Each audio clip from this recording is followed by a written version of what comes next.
ACF here. In today's video, I'm going to show you how to make this cutout.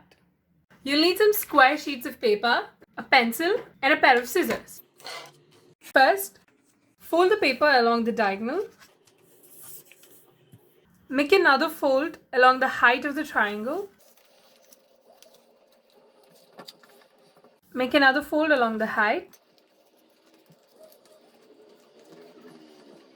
Place the paper down. Pick this corner up and fold it inwards. You're going to fold at the side that's attached. So like this.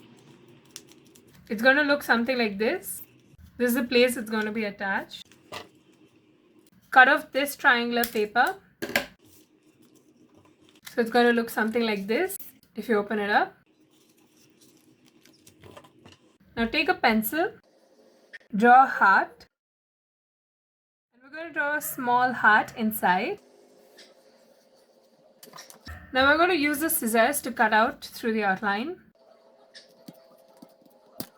But don't cut out this part, leave some space here. And then cut. Now I'm going to cut out the smaller heart too. Now let's open it up.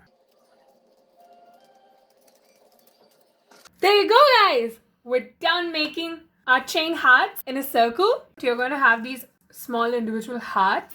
You can put them on greeting cards or take a strip of paper and stick these hearts on top of it, and you can use it as a bookmark. If you like this video, please give this video a big thumbs up and smash that subscribe button for more art and craft content. Thank you so much for watching.